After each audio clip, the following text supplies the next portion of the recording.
noite, pessoal. Boa noite. Sejam bem-vindos. Boa noite. Espero que vocês consigam me escutar bem.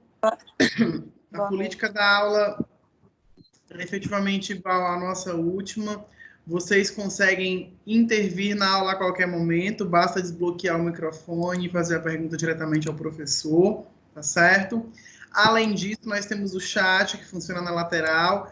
Se você preferir mandar a sua pergunta pelo chat, também fique à vontade. O professor vai estar acompanhando aqui na íntegra e vai estar respondendo também pelo chat, tá bom? A gente está agora com 20 pessoas logadas na aula, a grande maioria delas logadas já como participantes. Acho que a única pessoa que está logada como convidado aqui é o Niel. Não sei se é porque não tem acesso ao Teams ou porque abriu diretamente pelo link ou pelo celular. Não, professor, é porque na aula passada eu não conseguia entrar pelo link que o senhor mandou. Estava tendo muito problema. Uhum. Aí eu entrei pelo computador, eu fui tentar pelo celular, agora eu estou pelo celular. Tá certo, só para poder já deixar registrado aqui, mas depois é importante que você acesse dentro do Microsoft Teams o grupo da turma, certo? Para ficar com Mas eu tudo não ok tenho lá, você como. consegue visualizar a atividade.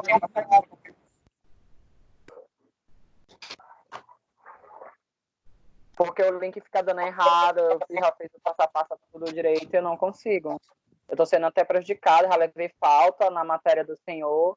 Até do outro professor, já estou vendo aqui que eu também estou levando falta, eu tenho que falar até com a Estácio sobre esse problema. Tá, entendi, mas vamos depois conversar quando terminar a aula, ou então porque hoje é sexta, na verdade, né? Ou então na segunda-feira você conversa comigo lá pelo grupo, no WhatsApp, que aí eu te ajudo a gente resolver esse probleminha aí também, tá bom? Mas é só para poder comunicar. Você não vai levar falta, obviamente, você está assistindo a aula como convidado, mas você não tem a mesma interação que todo mundo tem na plataforma e é importante que você tenha, tá certo? Tá bom. Gente, então vamos nós. Na última aula, a gente conversou sobre alguns conceitos relacionados às teorias humanísticas de administração, falamos sobre motivação, demos uma bela introdução sobre a pirâmide das necessidades de Maslow, conversamos sobre alguns outros assuntos referentes à liderança e alguns outros aspectos que são muito importantes para a gestão. Hoje, a gente vai iniciar o estudo da personalidade, certo?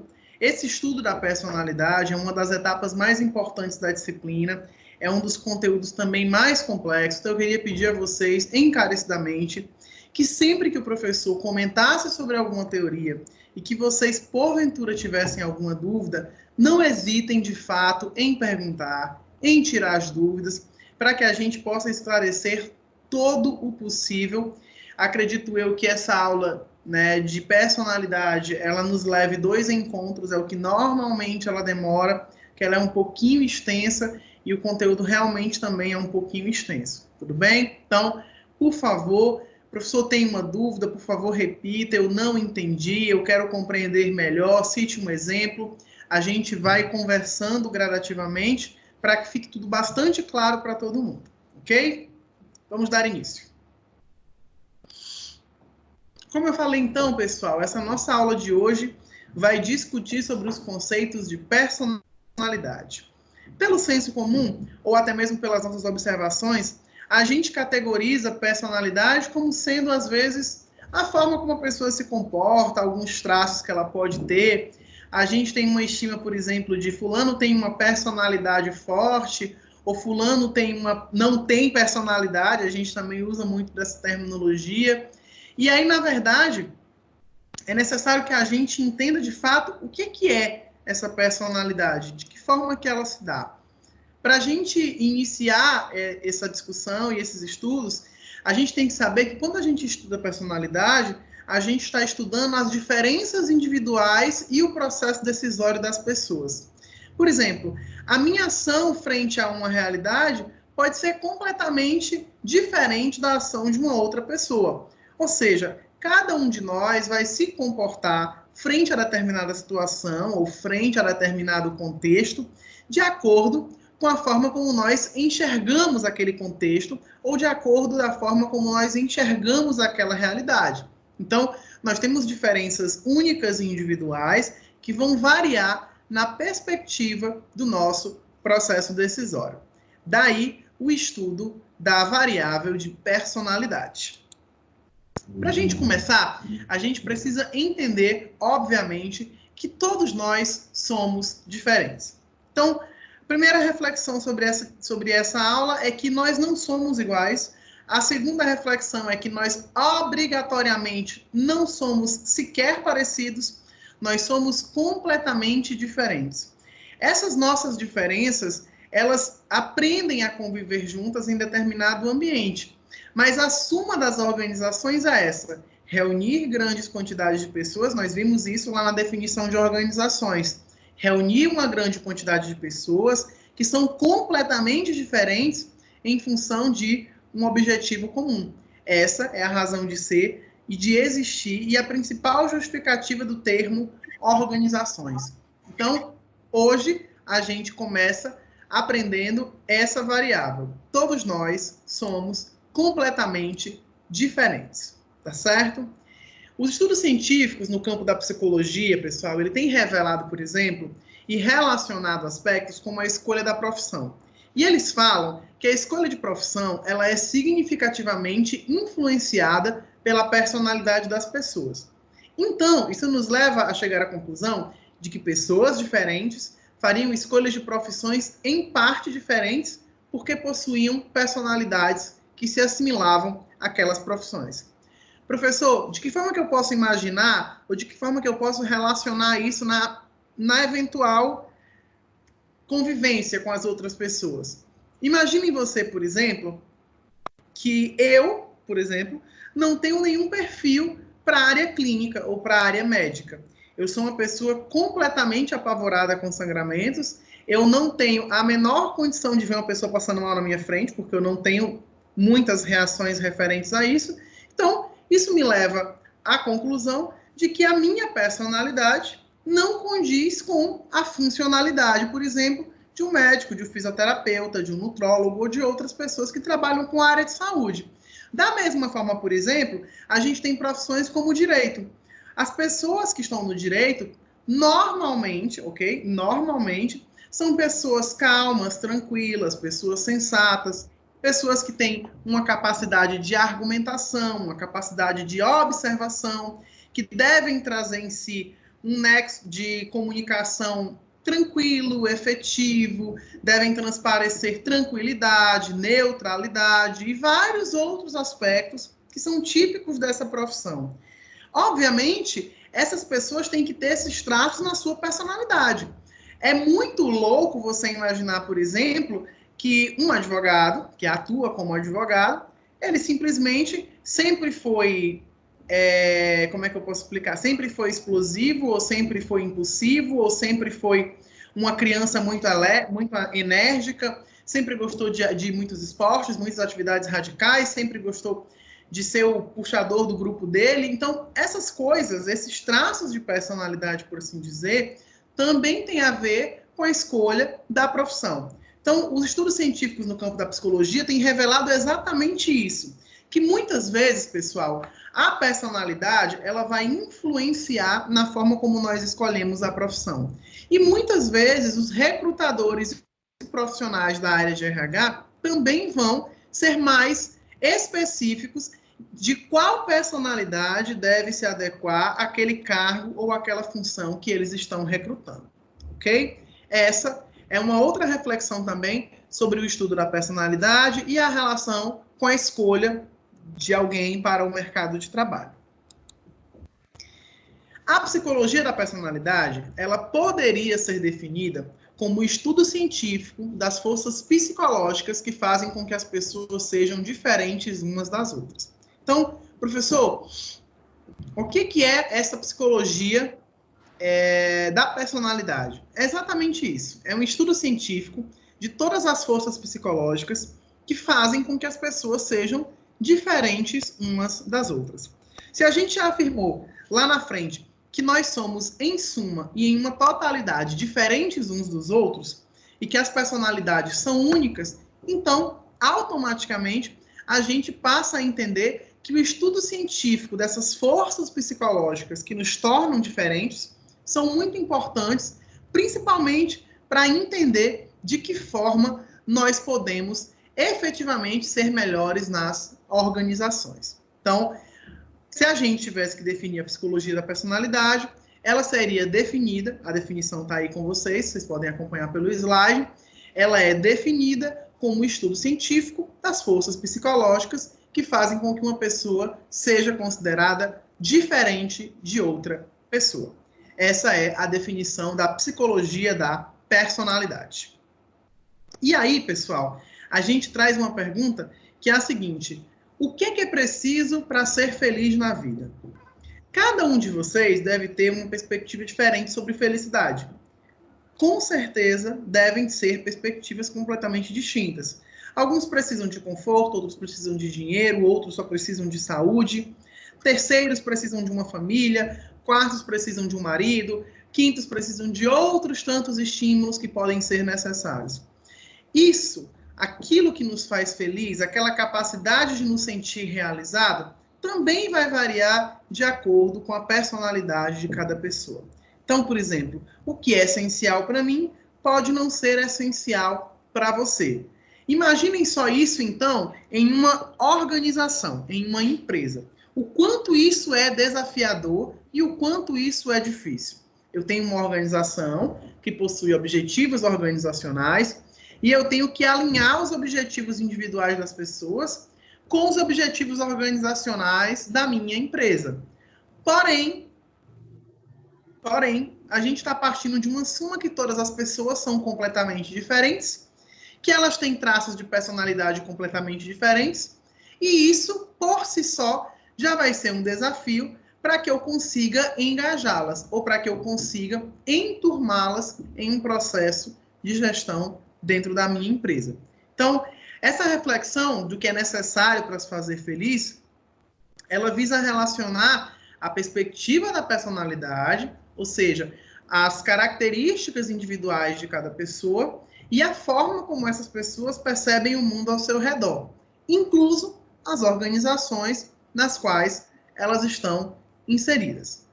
Para poder fazer esse estudo da personalidade, a gente tem que entender que a personalidade é algo muito, mas muito difícil de se definir. Devemos primeiramente reconhecer que a maioria das pessoas se utiliza, com base no senso comum, de exemplos clichês para definir a personalidade, como aqueles que eu mencionei. Ah, o fulano tem uma personalidade difícil, então Beltrano não tem personalidade alguma. Esses exemplos do senso comum nos fazem entender que a forma como nós enxergamos a personalidade é basicamente a forma como nós enxergamos o comportamento humano. Nós sempre estamos relacionando personalidade com a forma de se portar de alguém, ou com a forma de ser de alguém. Então, para o senso comum e para o nosso estudo inicial, a gente sempre vai relacionar os conceitos que nós temos, ou a percepção que nós temos de personalidade, com a forma como nós enxergamos as outras pessoas.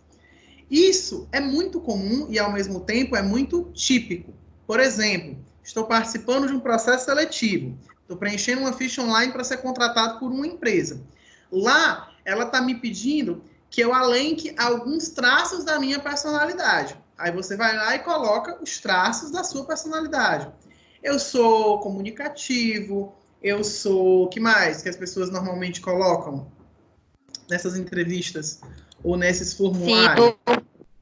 Pronto, eu sou assíduo, eu sou, sei lá, eu sou articulado, enfim, tem várias colocações que as pessoas podem utilizar, né? E que são muito corriqueiras.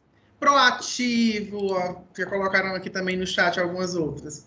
Sou proativo, sou comunicativo, eu sou articulado, eu sou resiliente. Muito bem, tem várias colocações que a gente utiliza para definir a personalidade das pessoas. Então, basicamente, na nossa relação do senso comum, a personalidade ela vai ter a ver com comportamento.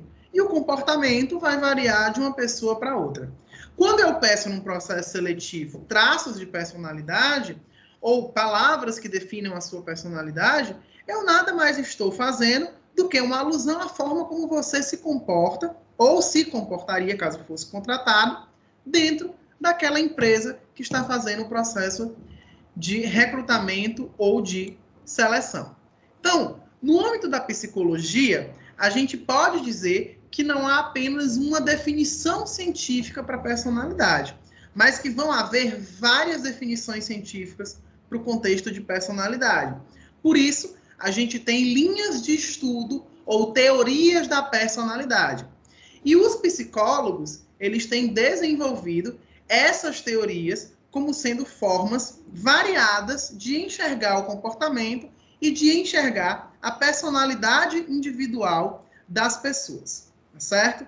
Então, esse estudo da psicologia, deixa eu responder aqui uma pergunta que está no chat, né?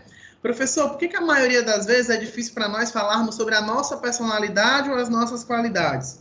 Exatamente pela mesma razão que nós não sabemos sequer o que é o contexto de personalidade. Nessa aula de hoje, por exemplo, a gente vai aprender algumas coisas que nos ajudam a entender o porquê da nossa personalidade, o como a nossa personalidade se posiciona e de onde vêm todas essas coisas. O fato, pessoal, é que às vezes a gente tem dificuldade de definir a nossa personalidade por dois motivos simples. Primeiro, porque a gente não se conhece bem, ou segundo, porque a gente não tem o vocabulário necessário.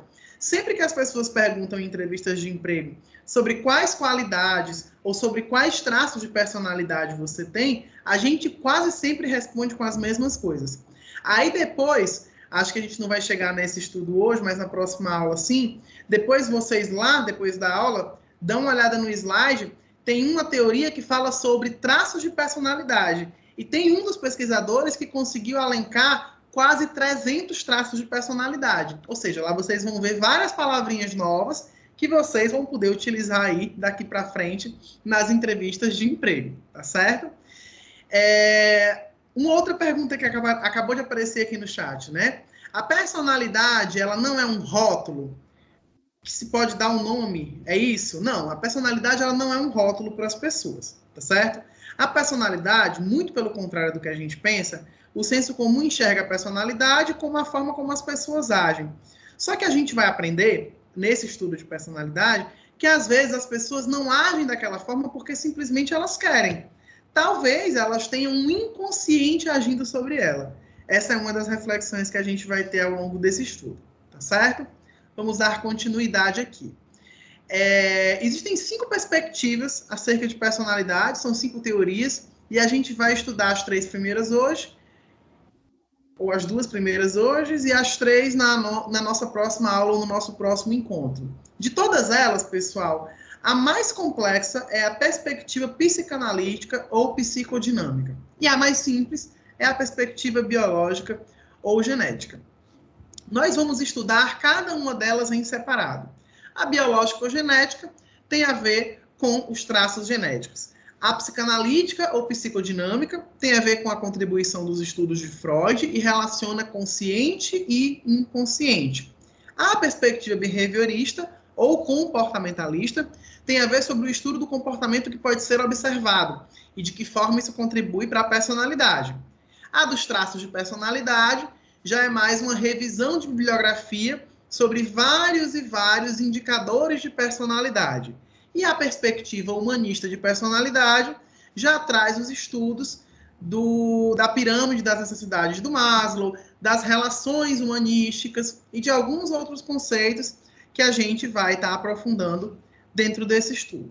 Vamos iniciar, então, estudando sobre a perspectiva biológica ou genética de personalidade. Vamos lá. A perspectiva biológica ou perspectiva genética de personalidade, ela vai nos dizer o seguinte. Para muitos psicólogos, como por exemplo Hans, a personalidade seria profundamente influenciada por fatores genéticos. Assim, um ponto central desta perspectiva é que ela defende que a herança genética ou biológica daria para a gente importantes tendências ou limites para a personalidade. Basicamente, a perspectiva biológico-genética, pessoal, ela surgiu e iniciou seus estudos através da ideia de que gêmeos idênticos, imaginem só vocês, gêmeos idênticos traziam traços de personalidades muito parecidos. Então, além de ser fisicamente parecidos, eles também tinham traços de personalidade muito similares. E aí, os estudos da perspectiva biológico-genética trouxeram resultados surpreendentes que indicavam que esses gêmeos poderiam sim ter traços genéticos, ou seja, traços hereditários que iriam compor a sua personalidade. Então, nessa primeira perspectiva, os pesquisadores entendem que existem traços genéticos, ou seja, traços que eu posso herdar do meu pai, que eu posso herdar da minha mãe, que eu posso herdar do meu avô, que eu posso herdar de outros parentes, que podem sim contribuir com a forma como se desenvolve a minha personalidade. E ele utiliza como base desse estudo o estudo dos gêmeos idênticos, que são similares não só na aparência, mas também na fase adulta, desenvolvem personalidades muito similares, gostos muito similares e alguns outros traços que vão ser relacionados com a perspectiva que a gente tem de personalidade. Então, basicamente, a perspectiva biológico-genética, que é a nossa primeira perspectiva de estudo, ela vai relacionar que a personalidade poderia ou deveria ter a ver com os traços genéticos, que nós podemos receber de forma hereditária. É muito legal a gente parar, por exemplo, para observar essa perspectiva biológico-genética e relacioná-la, por exemplo, com os estudos que a gente fez da evolução histórica da psicologia. A gente viu lá atrás, por exemplo, no momento 1 da influência filosófica, que o Platão acreditava que as pessoas nasciam com conhecimentos adormecidos que iriam ser desenvolvidos e seriam estimulados ao longo do tempo para formular a forma como essas pessoas conviviam em sociedade. E aí, essa perspectiva biológico-genética traz uma perspectiva muito similar. Acredita que as pessoas possuem traços genéticos hereditários e que esses traços irão se manifestar, tornando a personalidade dessas pessoas similar à de outras pessoas do seu convívio. Professor, essa teoria, ela é uma teoria verídica? Gente, toda teoria é uma teoria, certo? Eles realizaram alguns estudos, tiveram alguns resultados, principalmente referente a essa comparação dos gêmeos, partindo desse pressuposto de observação, porém, ela é apenas uma forma de enxergar a personalidade, ok? O que a gente tem que levar em consideração, por exemplo, e que é importante que vocês reflitam nesse primeiro momento, é que, vejam, esses gêmeos idênticos que foram analisados, ou que foram estudados, ou que foram tirados como base para essa perspectiva, eles nasciam juntos, viviam juntos, tinham os mesmos pais, participavam das mesmas experiências, comiam da mesma comida, conviviam com as mesmas pessoas. Então, todo o contexto externo deles era também idêntico. Então, o contexto social contribui muito mais para a formação da personalidade do que os traços, de fato, genéticos.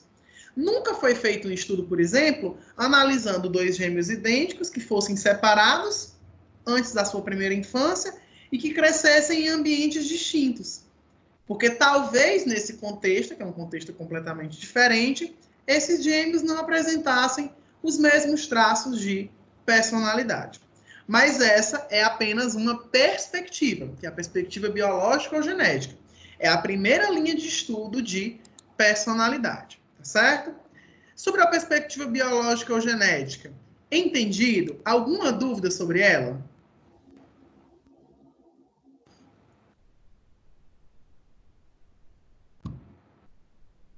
Entendido, professor. Ó, Para mim tá ok. então vamos dar continuidade, tá certo? A segunda perspectiva, pessoal, é a perspectiva psicanalítica ou psicodinâmica, certo?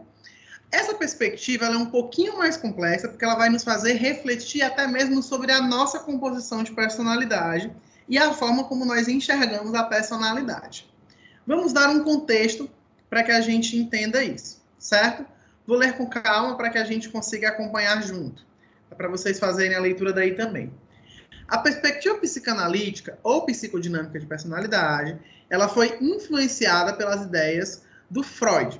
A gente viu que o Freud teve uma contribuição muito grande em uma das fases históricas da psicologia, certo? Grande parte desse trabalho do Freud, que foi o criador da psicanálise, ele focalizou nos transtornos mentais humanos e também no sofrimento psíquico. Então, o objeto de estudo central do Freud era na forma como a mente humana se comportava e o sofrimento psíquico causado naquela mente humana. E ele se utilizou para esse estudo de pacientes psiquiátricos, que eram acometidos dos mais diversos tipos de transtornos mentais, ok? Entre outros aspectos, o Freud ele nos chamou a atenção para a importância da influência do que ele chamou de inconsciente e para a influência dos impulsos sexuais agressivos sobre o comportamento humano.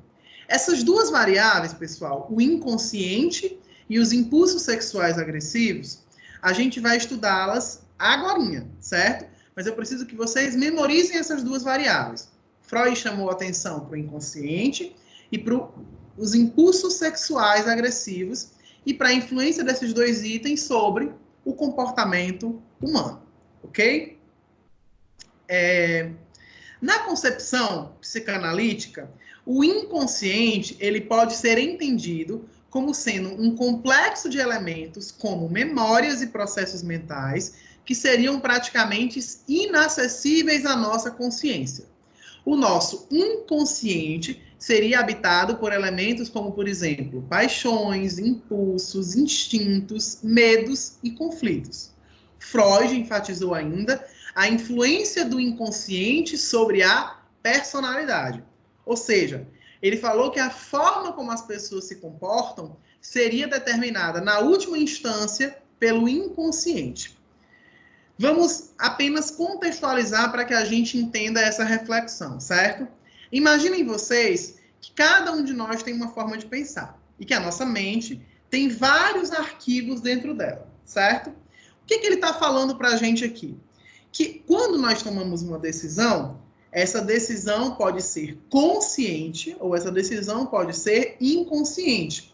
Normalmente, a gente utiliza dessas terminologias, certo? Para falar até mesmo sobre uma ação que a gente viu. Por exemplo, a gente vê um cara, sei lá, um cara que matou uma mulher. A gente diz assim, poxa, esse cara completamente inconsciente, completamente louco, completamente desequilibrado. A gente usa dessas terminologias no senso comum.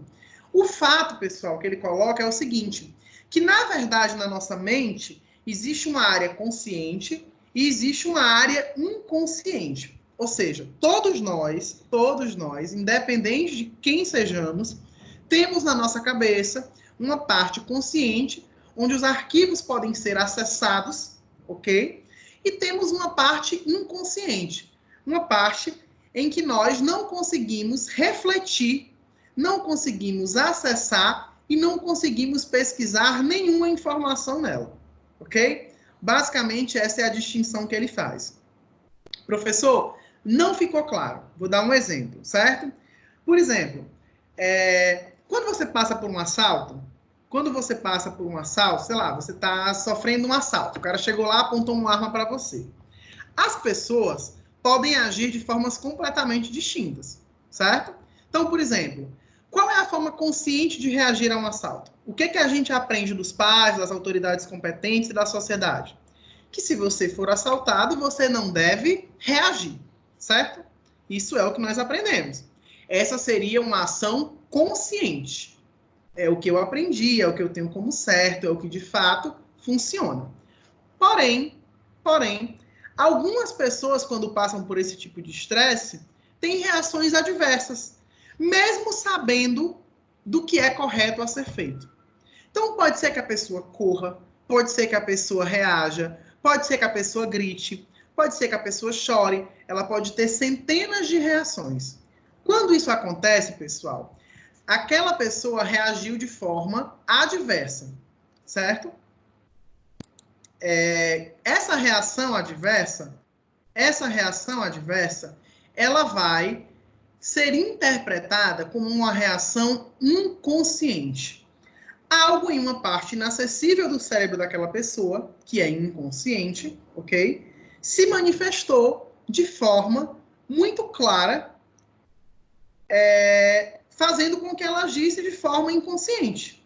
Por exemplo, um outro contexto. A gente convive a vida inteira com uma pessoa, né? Ou com um amigo, ou com um familiar, e a gente nunca imagina como aquela pessoa, ou que aquela pessoa pudesse fazer algo, sei lá, como por exemplo roubar, como por exemplo matar, como por exemplo mentir. A gente nunca imagina isso da pessoa. Porém, quando submetida a uma situação de estresse, talvez aquela pessoa fosse capaz de reagir a um assalto, por exemplo, e dar um tiro num cara que foi assaltar ela. Se isso acontecesse, essa reação seria completamente fora do padrão de personalidade daquela pessoa. Essa ação seria uma ação inconsciente. O que o Freud fala, pessoal, é que alguma parte da nossa mente ela é inacessível e que a qualquer momento esse inconsciente pode, porventura, se manifestar sobre o nosso consciente, que é a parte da mente que a gente controla. Tem uma outra pergunta aqui que está falando o seguinte: essa inconsciência, também no popular, é quando dizem que o nosso corpo fala? Quando alguém fala algo e você rapidamente, sem perceber, já faz alguma expressão? Pode ser considerado dessa forma também, tá? Só que aí, às vezes, aquela sua reação, ela continua sendo consciente. Por quê? Porque você não gosta daquela pessoa, você está fingindo gostar daquela pessoa e você apenas teve aí um desnível entre o psicológico e o fisiológico. Então, o fisiológico representou uma coisa e o psicológico representou outra. Quando a gente fala, por exemplo, do inconsciente, como o Freud coloca, é algo um pouco além disso, tá? O inconsciente aí, por exemplo, é uma parte inacessível da nossa memória que ficam com lembranças, com sentimentos, com vivências guardadas lá. Quem assistiu, teve uma novela na Globo, né, que tinha uma menina que ela tinha sérios problemas de relacionamento, ela não conseguia se relacionar com outros caras, e ela não entendia o porquê, ela tinha medo de se aproximar dos homens, e aí, em algum momento, foi feito um processo de acompanhamento psicológico dela durante a novela, e se entendeu que aquela personagem, ela tinha tido um trauma de infância, ela tinha sido assediada, ela tinha sofrido um abuso sexual na infância, e aquilo que ela não lembrava, que estava em uma parte inacessível da memória, que era o inconsciente dela, fazia com que a personalidade dela na fase adulta ou na vida adulta fosse de uma menina introspectiva, de uma menina triste, de uma menina cabisbaixa, de uma pessoa que possuía dificuldade de relacionamento, de uma pessoa de alguma forma até agressiva. Então essa é a reflexão entre consciente e inconsciente, tá certo? É essa relação. Existe uma parte do nosso cérebro que é inacessível. Queria que vocês fizessem um exercício simples agora. Tentem lembrar de algo que vocês viveram, de algum momento, de alguma experiência que vocês viveram entre 1 e 4 anos de idade. Tentem lembrar de alguma experiência desse tipo, exceto de experiências que estejam fotografadas, ok? A nossa memória inconsciente, ela fica inacessível, ok? Só que se você tem uma foto daquele momento que você viveu entre 1 e 4 anos, aquela foto vai permitir que aquele arquivo fique guardado na sua memória consciente. Normalmente, a gente não tem nenhuma lembrança do período entre 1 e 4 anos de idade, exceto aquelas memórias que estão registradas ou fotografadas. Alguém conseguiu ter alguma memória dessas de 1 a 4 anos que não seja uma memória registrada em foto? Sim. Quem falou? Eu, Antoniel. Niel, o que você lembra dessa fase? Fala para mim. Nessa fase foi uma fase muito sofrida da minha vida. Mas, assim, uma imagem que veio agora, quando o senhor falou, foi um tanque de tijolo que meu pai fez e colocava uns peixes. Aí eu não tô lembrado o nome dos peixes. Sei que uma vez eu quase caí dentro do tanque, porque eu brincava muito em cima da tampa e a tampa era de pedra. Aí ela só rachou e ia chorar. Esse tanque tem alguma foto em algum lugar que você tenha guardado? Não tem? Não. Pronto. Essa, então, é a memória dessa fase de 1 a 4 anos de idade, que é a fase que nós chamamos de primeira infância. O que é que o Freud fala, certo? Para que a gente consiga entender. Ele fala que grande parte das memórias dessa fase são inacessíveis e elas vão compor o nosso inconsciente. Se a gente parar para pensar, a gente lembra de muita coisa que a gente viveu há 2 anos, 3 anos, na fase adulta, na faculdade, na escola. A gente lembra de muita informação. Já dessa fase da primeira infância, a gente lembra de pouquíssima coisa. Isso quando a gente consegue lembrar de alguma coisa, certo? É isso que difere. Essas experiências podem ser guardadas no nosso inconsciente. E aí, por exemplo, essa experiência que você tem, ou essa referência que você tem do tanque, tarará, que você quase caía dentro, se você não lembrasse dela e ela tivesse no seu inconsciente, talvez ela pudesse te ocasionar na fase adulta um medo de piscina, um medo de altura, um medo de água ou algo do tipo que fosse ocasionado por uma repressão de memória. É isso que o Freud fala. Ele fala que nós temos uma memória consciente e que nós temos uma memória inconsciente. A memória consciente, ela é acessível. E a memória inconsciente, ela não é acessível. Mas não é o fato de ela não ser acessível que não vai fazer com que ela, em alguns momentos de pico ou em momentos de estresse, venha a agir sobre a nossa personalidade. Então, a gente tem uma parte da nossa mente que a gente não consegue controlar, que a gente não consegue acessar e que, por algum motivo, exerce influência sobre a nossa personalidade e sobre o nosso comportamento. Entendido, pessoal? É isso que ele coloca nessa divisão entre o consciente e o inconsciente, ok? Vamos em frente. Sendo assim, então,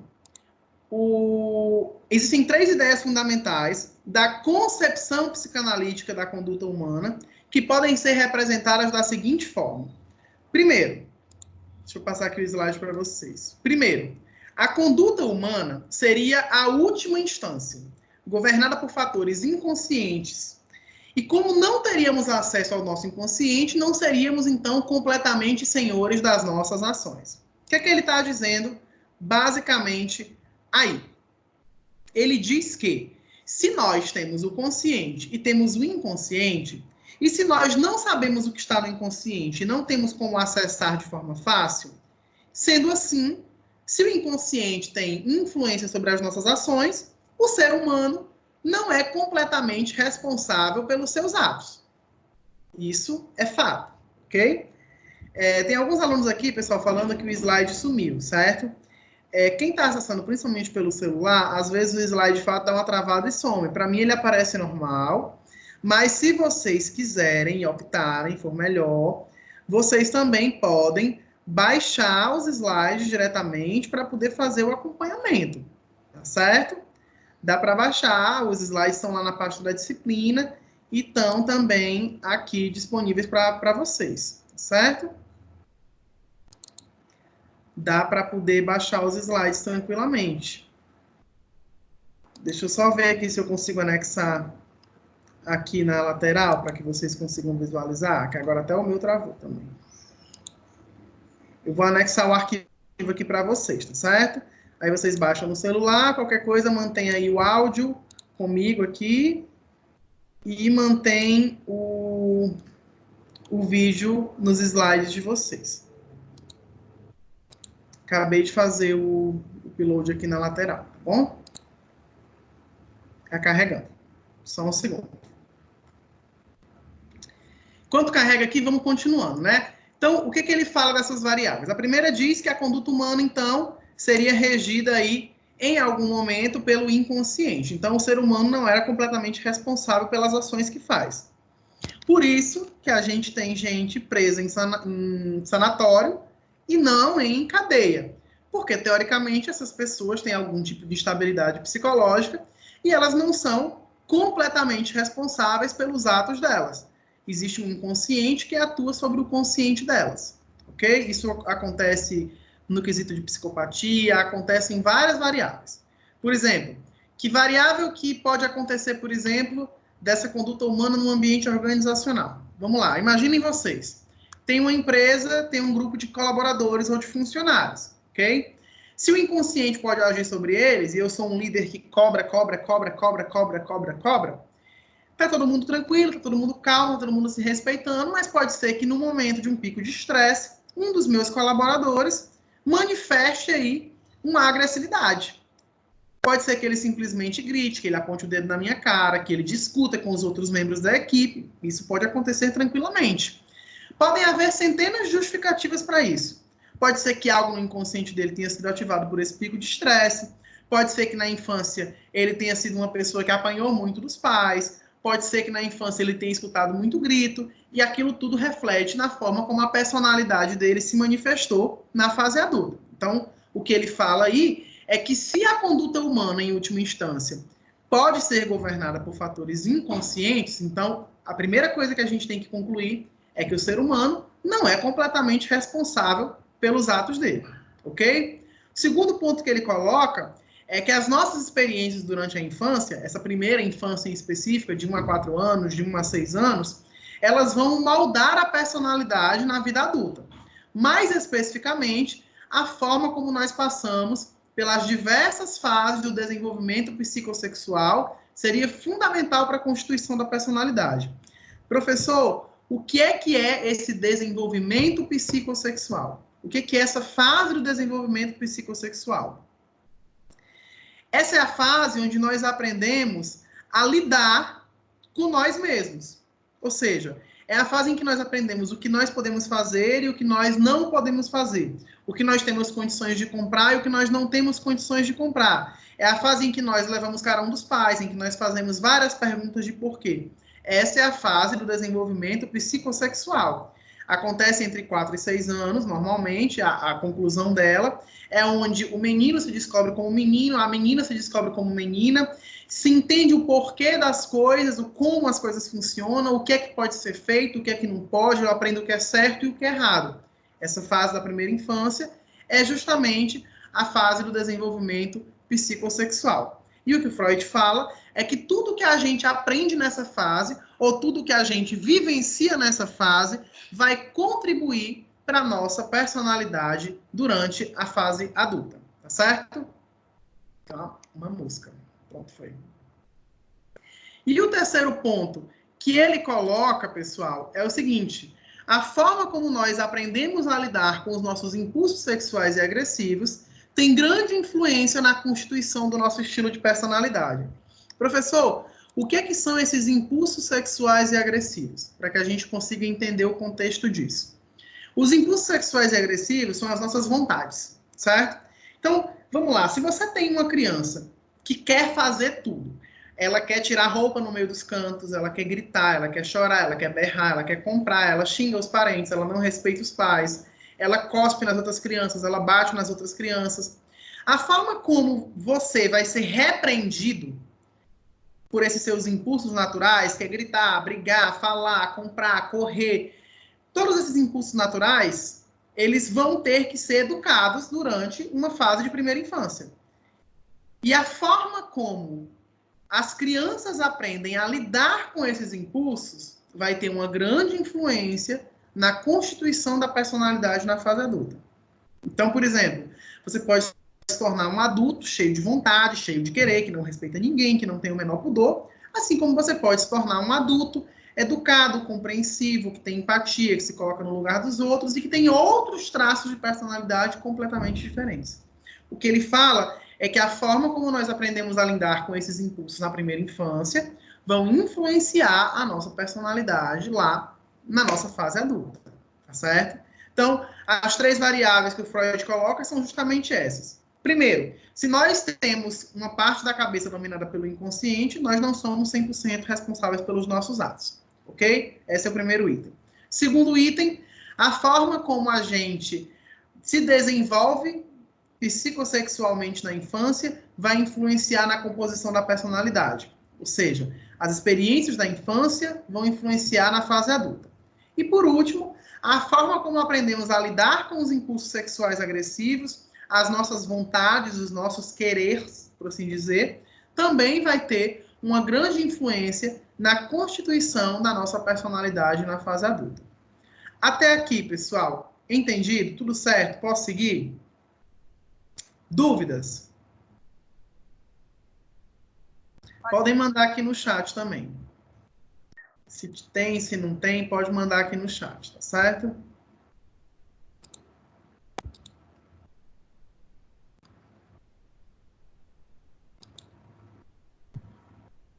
Vamos lá. Seguindo, respondendo aqui a pergunta. Professor, o senhor pode explicar sobre memória consciente, memória inconsciente? Refaz a pergunta para mim, por favor. O senhor pode me explicar sobre memória consciente e memória inconsciente? Memória consciente e memória inconsciente. Vamos lá. Basicamente, vai depender só de onde está arquivado, tá? A memória consciente é aquela memória acessível. São coisas que você fez, ou deixou de fazer, ou teve como experiência, e que você consegue lembrar, recordar e construir algo de aprendizado em cima delas. As memórias conscientes estão guardadas na parte do seu consciente, ou seja, você consegue acessá-las, você consegue ter referência, você consegue pesquisar como se fosse num HD essas informações na sua cabeça. A memória inconsciente, ela não consegue ser acessada. Ela está arquivada de forma que você não sabe que a memória existe, não sabe como acessá-la e não sabe o impacto que ela pode causar na sua personalidade ou na forma como você age na sociedade. As memórias, consciente ou inconsciente, a variação é aonde as informações estão arquivadas. Deixa eu responder uma outra pergunta aqui. Obrigada, professor. Por nada. Professor, e em relação ao racismo, como seria uma maneira de repreender?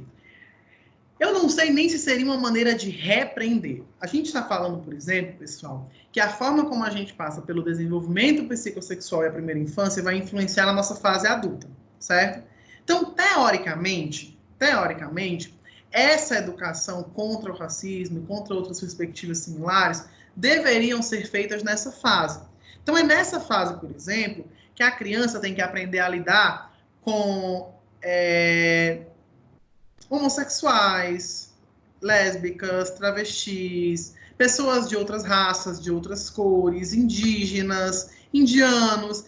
Todas essas variações que a gente tem, elas têm que aprender a ser respeitadas. Só que o que é que acontece? Muitas vezes, nessa fase da primeira infância, a criança observa os pais ou as pessoas que estão convivendo naquele ambiente. Lembrando, não é só os pais, tá, pessoal? É com quem as crianças convivem. Então, por exemplo, se a criança foi colocada numa creche onde ela só convive com outras crianças, ela vai desenvolver aquela fase, tendo como reflexo as pessoas com as quais ela convive a maioria do tempo, ok? Então, a tia da creche não pode simplesmente repreender o filho da moça que colocou ele lá, porque senão ela arruma uma confusão com a mãe do menino. Então, talvez aquele menino cresça um adulto ou um adolescente que cria uma personalidade dominante, cheia de vontade, sem respeitar a opinião alheia e com alguns outros traços em específico. Mas, voltando para a questão, o racismo, na verdade, ele tinha que ser trabalhado do berço. Ele teria que ser entendido e, ao mesmo tempo, trabalhado dentro desse desenvolvimento psicossocial, certo? O racismo não tem a ver com a personalidade das pessoas. Tem a ver com a percepção que as pessoas têm de uma conjuntura social ou de um contexto organizacional. Mas não necessariamente tem a ver com a personalidade. O preconceito pode ter a ver com a personalidade. A pessoa tem uma personalidade que é mais restritiva, ou ela tem uma personalidade que é mais como é que a gente chama? Conservadora. Isso tudo pode causar o preconceito, o racismo e alguns outros traços desse tipo, tá certo? Outra pergunta. Por que tem pessoa que acha que a criança já tem isso consigo e outros falam que é do ensino? Ou será que é uma junção disso? Na verdade, as pesquisas elas variam muito, mas o Freud, nessa pesquisa em específica que a gente está estudando, que fala sobre personalidade, ok? Personalidade, ele vai dizer que tudo o que a gente vivencia, contribui para a formação do que a gente vai ser lá no futuro. Então, para o Freud, se eu tivesse que responder por essa teoria, sim, seria uma junção. Seria uma junção das duas coisas. Da forma como a criança convive naquele ambiente e alguns traços que já podem ter vindo com ela. Mas, em questão de personalidade, essa teoria biológica que a gente viu antes dessa, ela não é muito aceita não, tá, pessoal? Ela é uma teoria estudada e tudo mais, mas ela não é a mais aceita. A mais aceita fala que o contexto social é o que, de fato, vai construir a personalidade do adulto ou do adolescente lá na outra fase da vida, tá certo? Só para poder a gente esclarecer. Quem tiver alguma outra dúvida pode perguntar também, ou pode mandar aqui no chat, eu vou dar continuidade, então, para o slide seguinte. O Freud, para entender melhor esse nosso inconsciente, ele falou sobre a estrutura de personalidade que se dividia em três variáveis, tá? São 3 representações. Prestem muita atenção nisso, por favor. É a representação do id, a representação do ego e a representação do superego. São 3 representações diferentes, ok? Professor, o que é o id, o ego e o superego? Seriam partes da nossa mente. Seria a forma como nós processamos as informações.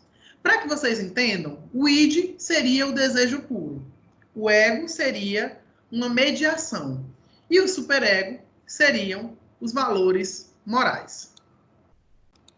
Então, o id, o desejo puro, o ego, uma mediação, e o superego, os valores morais. Professor, não entendi. Qual é o exemplo que a gente pode dar disso? Vamos lá. Vamos entender primeiro quais são esses compostos, e aí lá no final a gente cria um exemplozinho bem bacana para poder entender. Para o Freud, o id ele iria representar o núcleo mais primitivo e instintivo da nossa personalidade. Então, por exemplo, os instintos humanos mais primitivos e básicos, como, por exemplo, instintos sexuais, necessidade de comer, necessidade de dormir, necessidade de beber água, necessidade de defecar, necessidade sexual, todos esses instintos seriam regidos pelo id, certo? Então, o id, ele seria o princípio puro do prazer. Ele seria aquele nosso eu quero, ok? O id, basicamente, é o nosso princípio do prazer. Quando nós nascemos, a gente já nasce com o id. Entre os impulsos biológicos contidos no id, estão todos esses que eu comentei com vocês. Beber, respirar, comer, dormir, defecar, fazer sexo, todos eles são instintos do id. São instintos básicos. O que é, então, o nosso ego? Para que a gente consiga fazer todas essas ações básicas que o id demanda da gente, existe o ego. Ele existe para atender às necessidades do id com demanda e preparação. Ao longo do nosso desenvolvimento, como a gente colocou um pouquinho antes, vai se desenvolvendo um componente chamado ego, que vai ser responsável por tomar as decisões para que as demandas do id sejam atendidas. Então, o que é o ego? Ele é o nosso mediador. Eu preciso comer, mas eu posso roubar para comer? Eu não posso. Então, qual é a forma que eu tenho para comer? Eu tenho que trabalhar para poder ganhar o dinheiro, para poder comprar a comida. Quem foi que definiu que eu tenho que trabalhar para ganhar o dinheiro para comprar a comida? Que eu não posso somente ir no mercado e pegar e sair para casa com ela? Foi a sociedade. Então, esse contexto social que vive ao nosso redor é o que vai construindo na gente o nosso ego, certo? Frequentemente, a gente não tem condições de atender imediatamente às demandas do id por razões práticas. O ego, ele é o responsável, então, por adiar essas necessidades do id, e elaborar uma forma para a qual essas necessidades sejam satisfeitas. Ele vai planejar a forma como as necessidades do id podem ser satisfatórias. Sendo assim, esse ego vai funcionar de acordo com o princípio da realidade. O ego seria a nossa consciência, o nosso pensamento, e ele vai se formando a partir dos nossos primeiros contatos com o mundo. Então, o id já nasce com a gente. É a nossa vontade por ser vontade.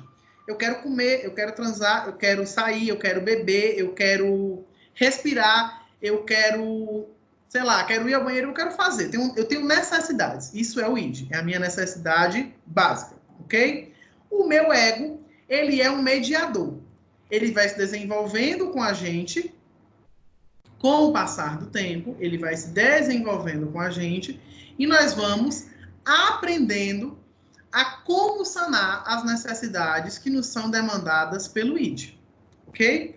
Então, o ego tem essa finalidade de mediar e entender de que forma as necessidades do id podem ser atendidas.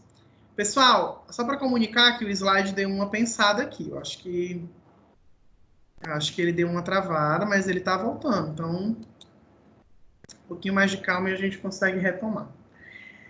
O seguinte, pessoal, que é o superego, por definição, o superego, ele vai ser o nosso contexto social. O que acontece? Cada grupo social vai determinar o que é certo e o que é errado, o que pode ou o que não pode ser feito. O superego, ele vai constituir com a internalização dessas regras sociais, do entendimento e dos julgamentos morais. O superego, então, ele é constituído de conceitos relacionados como, por exemplo, a moralidade.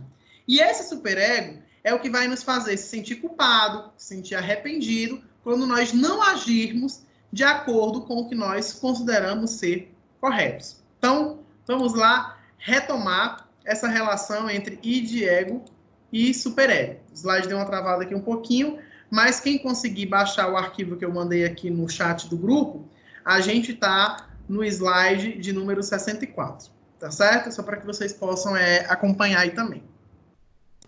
Mas, focando aqui no que eu estou tentando explicar para vocês. Qual que é a relação básica, então, entre id, ego e superego?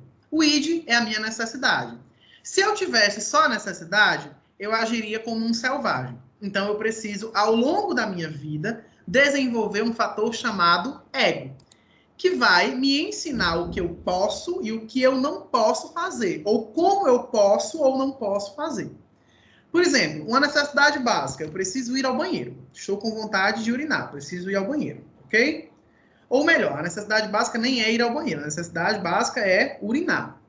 Essa é a manifestação do meu id, ok? O meu ego diz o seguinte: se você precisa urinar, você deve procurar um banheiro, ok? Eu não posso mijar no meio da rua, eu não posso fazer as minhas necessidades em qualquer espaço. Eu preciso procurar um banheiro. Isso é o meu ego, ok? Muito bem. O meu ego fala, então, o meio pelo qual eu posso sanar aquela minha necessidade básica. E o meu superego, por sua vez, vai me dizer o seguinte: se eu preciso urinar, e a forma de urinar é ir ao banheiro, eu preciso agora utilizar o banheiro com a porta fechada. Isso é o meu superego. Socialmente, não é correto, não é elegante se expor com a porta do banheiro aberta. Isso é um contexto social. Foi criado para que as pessoas convivam bem em sociedade. Isso é o meu superego. Outro exemplo, id, ego e superego. O meu id apita uma vontade, comer. Eu não posso comer com a mão, eu não posso avançar a comida, eu não posso pegar a comida e levar para casa sem pagar por ela. Quem diz isso? O meu ego. Ele pensa na forma para que eu possa me alimentar, ok? O meu superego, por sua vez, vai atuar em outro fator. Por exemplo, se eu sou vegano ou se eu sou indiano, o meu superego vai dizer que eu não posso comer a carne do boi, porque ele é um animal sagrado ou porque eu sou vegano. Esse contexto social que diz o que é certo ou errado, com base em princípios e valores morais, ou com base em determinada doutrina, é o meu superego. Ok, pessoal? Então, id, ego e superego. A necessidade básica, se nós agíssemos por ele, seríamos selvagens. O ego é a forma como nós construímos os meios para atender essas necessidades, ou seja, ele cria um plano de ação para atender as necessidades do id, desculpa. E, por fim, eu tenho o superego, que é o meu contexto social, que faz, por exemplo, como sentir a necessidade de urinar. O meio é o ego, me faz ir ao banheiro. Só que eu não fui no banheiro, eu fiz xixi no meio da rua porque era carnaval. Aquilo me dá um peso na consciência ou uma responsabilidade social. Quem que faz aquilo sobre a minha cabeça? É o superego. Ele analisa o contexto social no qual aquilo está inserido. Tá certo? Relação id, ego e superego, para que a gente possa avançar depois dessa perspectiva. Alguma dúvida sobre essa relação? Tem algo que seja necessário deixar mais claro? Deu para entender mais ou menos como funciona? O meu slide ainda aparece aqui como travado, não sei o de vocês aí como é que tá. Mas eu estou acompanhando com ele aberto aqui pelo computador também, então eu recomendo que vocês abram, tá certo? Eu já mandei aqui no grupo. Tá um pouquinho acima, encaminhei às 19h21 no chat da reunião. Importante que vocês baixem esse slide. Estou recebendo aqui o feedback de alguns alunos, como está tudo entendido. Então, essa relação, pessoal, entre id, ego e superego, é uma relação muito importante para a gente entender a forma como a personalidade se dá. Porque o que vocês precisam relacionar é que, por exemplo, a composição do ego de uma pessoa para outra vai variar, de acordo com a forma como ela foi educada, de acordo com as experiências que ela teve durante a fase da infância, durante a fase da adolescência. Então, o ego dela foi se construindo. O id, todo mundo nasceu igual, ok? Mas o ego dela e o superego dela foi sendo construído através das experiências. Então, pode ter seres humanos aí no meio do mundo, caminhando, onde o ego e o superego não façam o mesmo efeito que o de outras pessoas. Ou seja, essas duas ferramentas mentais, que teoricamente era para amenizar o processo de tomada de decisão, filtrar as coisas e tomar decisões de forma correta, referente principalmente à forma como nós agimos e à nossa personalidade, talvez não funcionem tão bem, ok? E aí, no slide que fala sobre superego, que é o slide 64, ele vai concluir dizendo o seguinte: na perspectiva do Freud, o desenvolvimento da personalidade envolveria o aprendizado do controle e a regulamentação ou a regulação dos impulsos sexuais e agressivos. Sendo assim, as primeiras experiências da infância com os pais e outros cuidadores desempenhariam um papel central na formação da personalidade. Então, o que o Freud basicamente fala e que a gente precisa entender é isso. Se a composição de personalidade, a forma como a gente age, perpassa id, ego e superego, o id todo mundo nasceu com e é igualzinho para todo mundo. O ego e o superego são construídos ao longo das nossas experiências sociais e psicossociais. Então, a forma como se constrói o ego e o superego na personalidade de alguém vai influenciar na forma como essa pessoa vai se comportar na fase adulta. Professor, mais um exemplo importante. O que é um psicopata? Uma pessoa, por exemplo, que é um assassino em série. Ele não desenvolveu o superego em nenhum momento da vida dele, ok? Ele não desenvolveu o superego em nenhum momento da vida dele. O que é uma pessoa canibal? É uma pessoa que não desenvolveu o ego ou o superego em qualquer momento da vida dele. Ele tem necessidades básicas, ele age como sendo um ser humano por impulsos, ou seja, ele age como um selvagem, e ele não desenvolveu nem o ego e nem o superego. Ele não teve experiências sociais suficientes para desenvolver esses outros dois gatilhos que, teoricamente, são criados e desenvolvidos ao longo da vida para nos ensinar a forma certa de lidar com os nossos impulsos. No slide de número 65, a gente tem aí um iceberg gigantesco, que é uma exemplificação da quebra entre o nosso consciente e o nosso inconsciente. Ou seja, Ah, tem aqui uma outra pergunta. Deixa eu só responder aqui rapidinho. Tem uma pergunta que diz o seguinte: uma pessoa que nasce sem o ID é chamada como?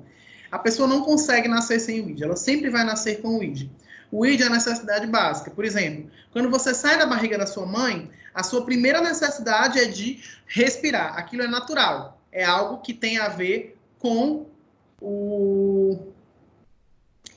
tem a ver com os reflexos, né? Os impulsos que são típicos do seu corpo. Então, uma pessoa nunca nasce sem o ID. O ID é a necessidade dela de comer, a necessidade dela de respirar, a necessidade dela de beber água. São os impulsos naturais da vida humana, ok? Então, esses são... A única forma, na verdade, é essa. Você realmente tem que nascer com o ID. Você não pode nascer sem ele, ok? Só para poder esclarecer aí a pergunta da colega. Eu vou tentar subir novamente os slides, que eu já vi que caiu aqui para todo mundo, para que a gente consiga retomar. Mas, para quem está acompanhando de forma remota, o slide número 65 mostra justamente esse iceberg. Se vocês observarem, pessoal, existe aí uma faixa de água. O inconsciente da gente está completamente abaixo da faixa de água, ou seja, aonde não há nenhuma luz, aonde não há nenhuma possibilidade de acessar, né? Eu não tenho nenhuma possibilidade de acessar o meu inconsciente, eu não tenho luz nenhuma sobre ele, por isso que eu não enxergo o que está lá.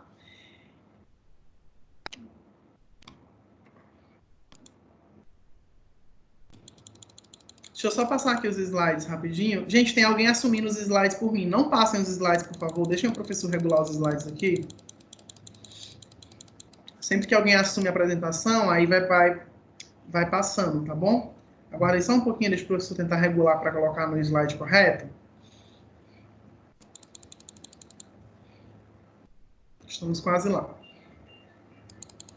Ó, então, voltando aqui, certo? Basicamente, pessoal, essa representação aí do iceberg, que vocês estão vendo no slide 65, ela representa como funciona a nossa mente. A gente tem uma parte inconsciente que é gigantesca, tá? Essa parte inconsciente, ela é gigantesca, abaixo do que a gente consegue acessar, abaixo do que a gente consegue memorizar, e a gente tem uma parte consciente, que é essa que está sobre a luz, é aquela que está no topo, é aquela das memórias recentes, da forma como a gente consegue lembrar, e de todo esse contexto.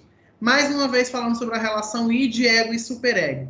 Superego é o nosso julgar, né? O nosso julgar como certo, julgar como errado, o nosso contexto social. Ele que nos faz sentir culpa, por exemplo, quando nós fazemos algo que nós consideramos socialmente errado. O id são as nossas vontades básicas. Essas vontades básicas são as vontades de respirar, de comer, de defecar, enfim, são as necessidades humanas naturais, ok? E o nosso ego, ele vai ser desenvolvido ao longo da nossa vida e das experiências que a gente tem durante a vida.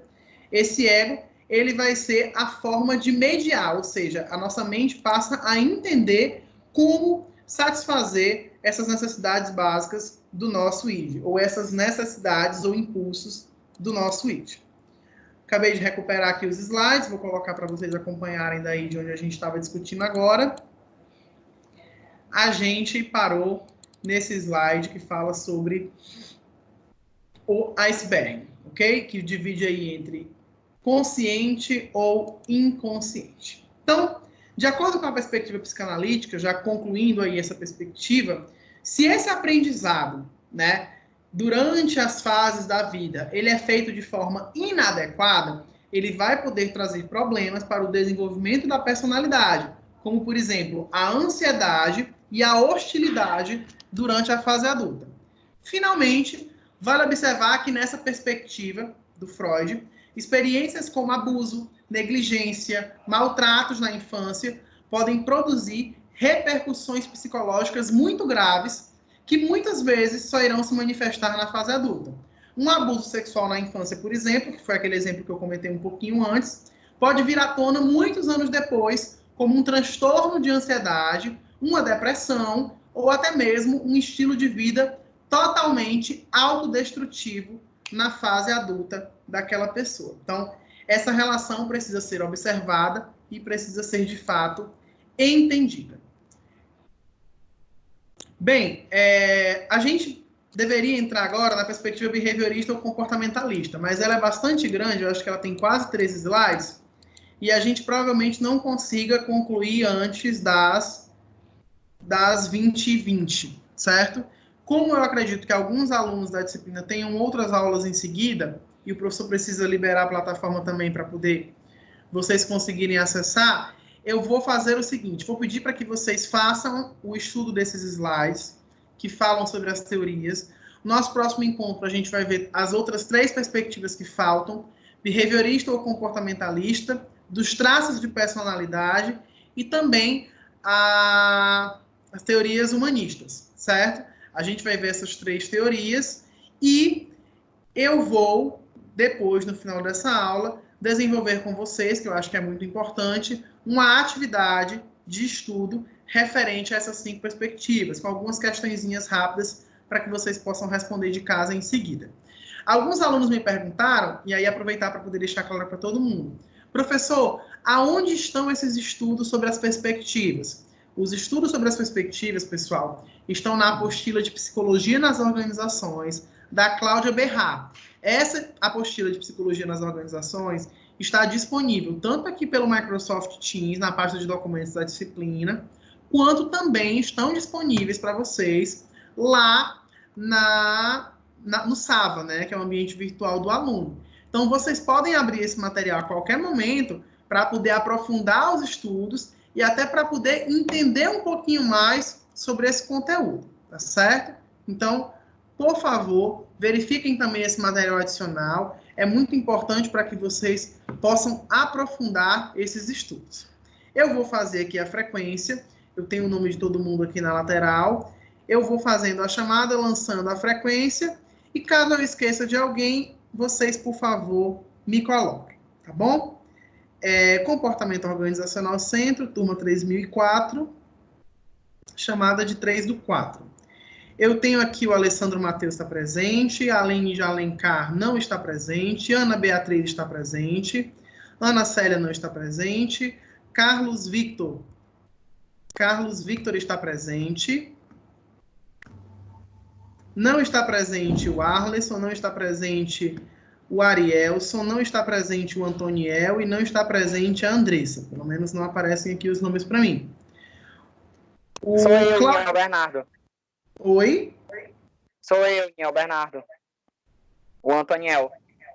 Ah, tá. Antoniel Bernardo. Pronto, perfeito, Antoniel. Obrigado, viu, pelo feedback. Vamos lá. Aí eu tenho aqui o Cláudio Alberto, tá ok. O Carlos Victor também tá ok. Cláudio Jaciel não está presente e o Cláudio Fernandes não está presente. Aí eu tenho o Daniele Moreira que está presente, Dassaev não está presente, Davani também não está presente. Professor. Davani está aí? Tô presente. Pronto, Davani está com qual usuário, hein? Usuário? Do Davi. Do Davi. Ah, vocês estão juntos, tá ótimo. Pronto, Davi ok também. Aí eu tenho Daiane não tá, Débora não tá, Elaine tá aqui presente. Sim. Aí eu tenho Erilândio, também tá presente. O Evandro Souza não tá presente.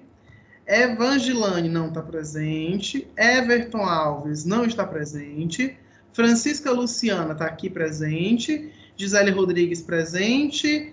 Gleide Nayara não está presente, Gustavo do Nascimento não está presente, Ícaro Barbosa não está presente, José Natan não está presente, Josenildo Batista não está presente, Juarez Ribeiro está aqui, Juléry está presente, aí eu tenho a Laís Damasceno também presente, a Kátia não consegui localizar aqui, Larissa Kelly, também presente. Lívia Almeida. A Lívia Almeida não está presente, né? Quem está presente é a Lívia Oliveira. Já coloquei aqui também. O Lucas Castro Cavalcante, eu não consegui visualizar, mas o Lucas Neves está aqui presente na aula. O Luiz Leandro, não consigo visualizar aqui também na plataforma.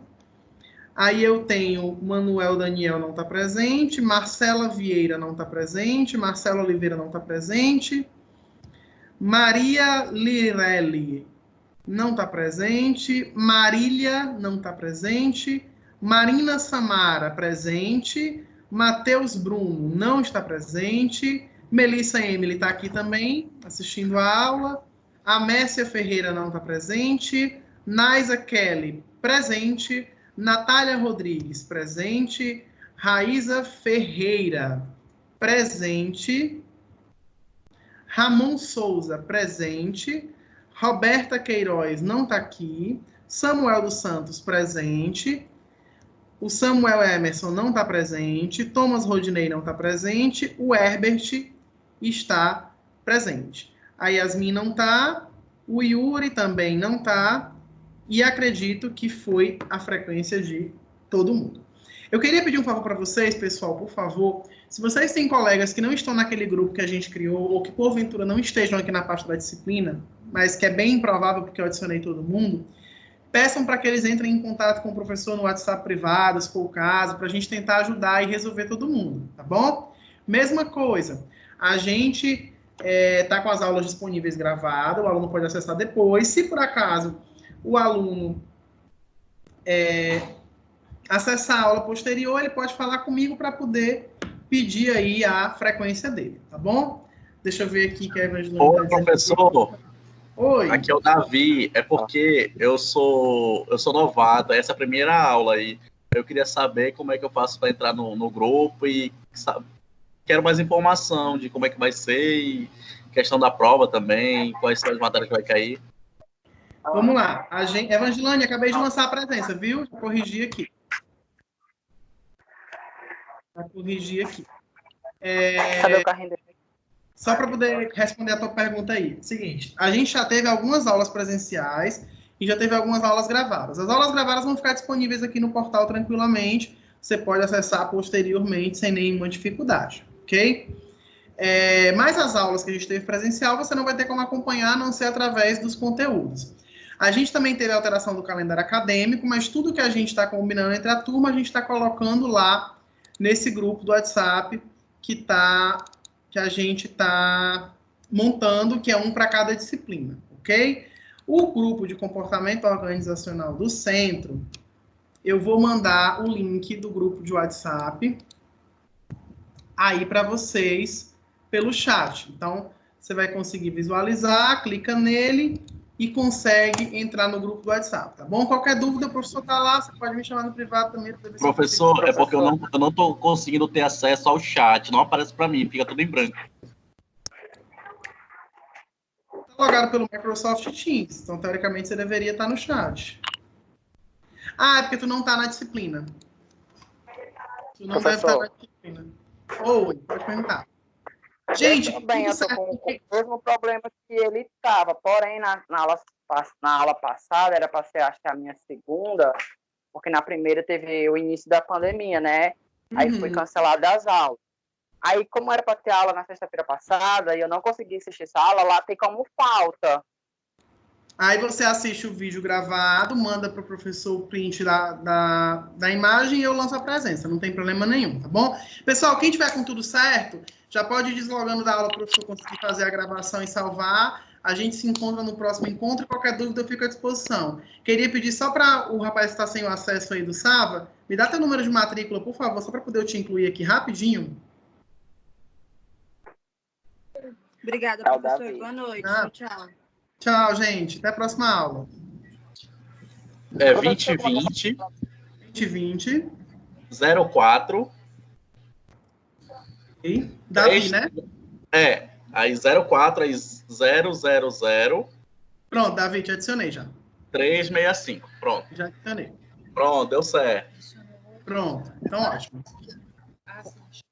Gente, se não tem mais nenhuma outra dúvida, eu vou finalizar aqui o chat.